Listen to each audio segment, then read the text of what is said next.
Minsan kailangan din natin kumain ng mga karne, pero hindi naman kumot sinabing kumain ng karne, ilalantakan mo na lang. Kailangan may disiplina ka pa rin sa sarili mo. Huwag basta kain lang ng kain, magtira ka naman.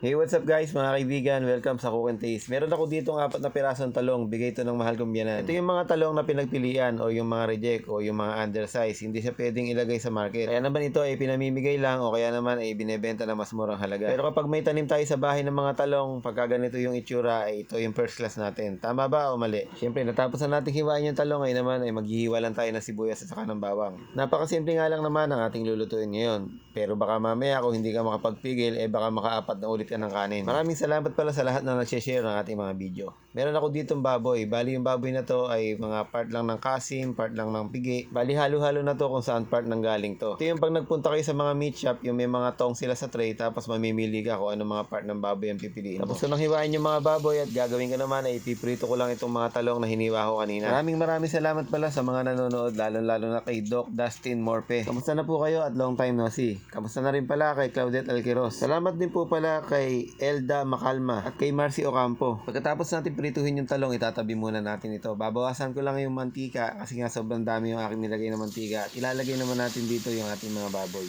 Ganon din, papapulahin lang natin yung mga baboy. Bali, i-render lang natin yung kanyang mga fats. Hintayin lang natin itong mag-golden brown katulad ng nakikita nyo ngayon. So, ganito lang yung dapat natin gagawin dyan. Palalabasin lang natin yung kanyang mantika. Pagka ganyan na nga itsura, pwede na natin igisa yung ating mga aromatics. Lagay na nga natin dyan yung bawang, tapos ilalagay na rin natin yung sibuyas pamaya-maya.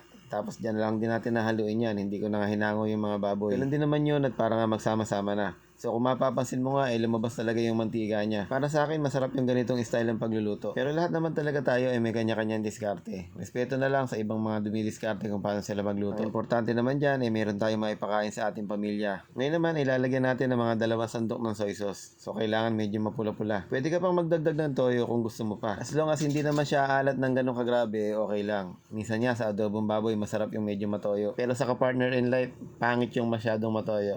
Joke lang. Lagyan natin ng konting paminta. Yung paminta naman na nilagay ko, crack lang. Tapos lalagyan na natin ng tubig to. Bali yung tubig naman enough lang para makover yung ating mga meat. Kailangan din nating i-check time to time. Baka mamaya matigas pa, tapos kulang pa yung tubig natin. Mga ilang pirasong dahon ng laurel lang, tapos nilagyan ko na nga ng pampalasa. Kasunod ng pampalasa, ibubuhusan natin yung ating suka. After ng suka, kailangan pakuluin lang natin ito hanggang sa mag-evaporate na siya. Ngayon pa nga lang kailangan meron ka ng mainit na sinaing dahil maya-maya luto na ito. Check mo lang kung malambot na yung karne, tapos pag medyo malambot na, hintayin mo na lang matuyo yung kanyang sabaw. Sobrang nagpapasalamat nga pala ako sa inyo dahil sa tuwing ako yung mag-upload, nandyan kayo para manood at mag-share ng ating mga video. Medyo natutuyo na nga yung sabaw, kaya nga ilalagay ko na yung piniritong talong kanina. O, di ba? Kung merong binagoong ang baboy with talong, meron din namang adobong baboy with talong. Ganito yung mga sinasabi na pag may diskarte ka sa buhay kaysa masayang yung ibang bagay, isama mo na lang. Ang mahalaga naluto natin ng maayos yung ating ulamin. At ayan na nga, talaga namang aakitin kang kumain ng pagkadami-dami pagka ganitong ulam ang nasa harapan mo. At kung may naiisip ka naman na gusto mong gawin natin o lutuin natin, pwede mong i-comment dyan. I-comment mo na rin yung pangalan mo at yung lugar mo para sa susunod, ikaw na yung ating babatiin. Naghiwa pa pala ako ng 1 pirasong sibuyas na pula dito, tapos nilagay ko nga lang bilang toppings. Parang ang sarap kasi pagka mayroong toppings na sibuyas na pula. Bukod nga kasi sa sili, ito yung isang mainam na pampagana. Pampagana kumain para masarap ang kain, di ba? Hindi ko na nga mapigilan na hindi kumain, kaya nga ito't kakain ako para sa inyo. So, syempre, kailangan matikman natin yan. Hindi naman pwedeng basta niluto mo lang, hindi mo titikman.